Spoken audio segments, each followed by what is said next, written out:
Welcome to Your World Within Daily.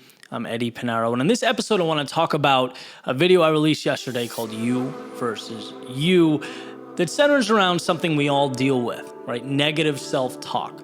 So I want to talk a little bit about how we can assess that, how we can better understand it, and how we can move beyond it.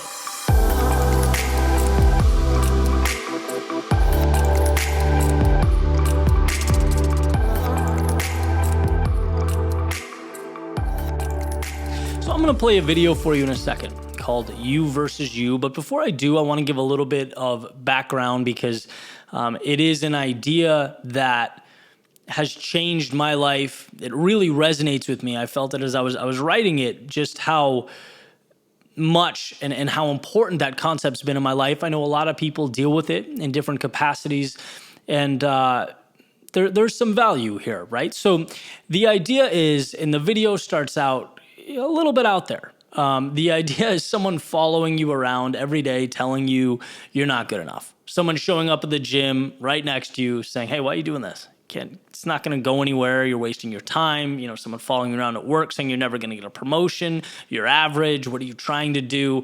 Right. And the obvious response to someone doing that to you would be to look at them and be like, what? Get out of my face, right? In what world can you talk to me like that? That's how we would react. But here's the shift. Why do we allow ourselves to talk to ourselves that way? Right? We talk to ourselves worse than we'd allow a complete stranger to. And the idea, when you think about it like that, is just crazy. You know, you should be your biggest ally, not the obstacle standing between you and where you want to go. And so that's the message of the video. And, you know, what do you do about that? How do you internalize that? Well, you realize nothing in your head is real, the bad nor the good. It's all conjecture. It's all theory. It's all ideas. It's fairy tales. It's thoughts.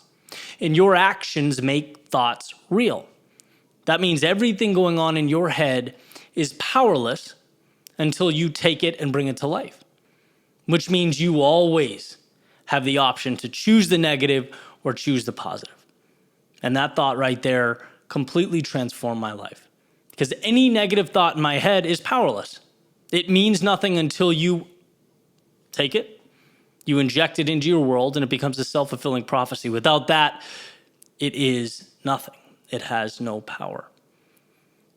So I hope that comes through in the video, and it'll help you guys think about the times in your life where, you know, you talked yourself out of something good, something important. The times when, you know, you maybe didn't go as far or as long or believe in yourself like you could have, because that doubt crept in there. Doubt that, had it been ignored, would have meant very little or nothing, right? So the video is called You versus You. I hope you enjoy it, and I will catch you guys tomorrow. So imagine you're sitting down, having something to eat, thinking, relaxing, reading, whatever you're doing. And someone walks up to the table across from you, pulls out the chair, sits down, kind of leans back, puts one leg over the other, casually tells you, you know, you probably don't have what it takes to do anything significant in your life. What would you say?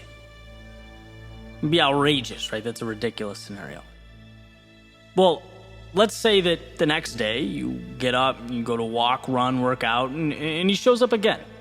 Starts running next to you, casually reminding you that the odds of you changing, doing anything for the better, are slim to none. That this is kind of a waste of time for you.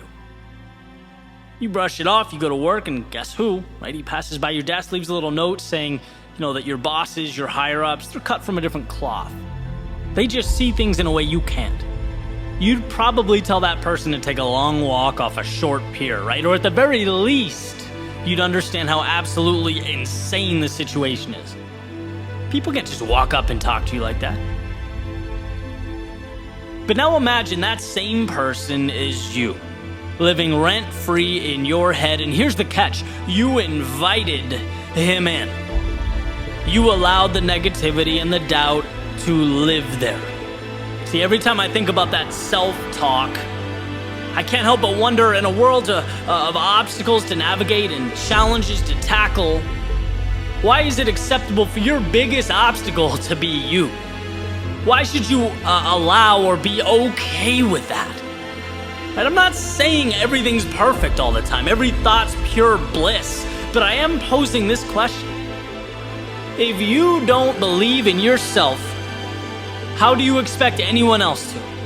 If you're not your biggest ally, if you don't respect the person staring back at you in the mirror, how do you expect the world to? Why is our inclination to tense up and refute the negativity from others, but sit back and accept the same nonsense in our own heads? If those words don't support what you're trying to build, I don't care who they're from, where they come from, why they're there, they don't deserve your time. And it's a simple awareness that they are not truth, but merely your fears and your insecurities trying to stop you from becoming who you might be. My biggest leaps in life, they didn't come from physical milestones or benchmarks. They came from mental shifts, convincing myself, believing myself, trusting in myself. When the road is untraveled, when the story is untold, the positive and the negative are both make-believe. They are both fairy tales, they're options, they're theories, and guess what? You get to choose which option, which one will be yours. My favorite quote is, "You are always stronger than you think you are." Not so much because it reiterates how high the bar is, but because it reminds me how low we often set it for ourselves when we're not paying attention, how loud that negative voice can be.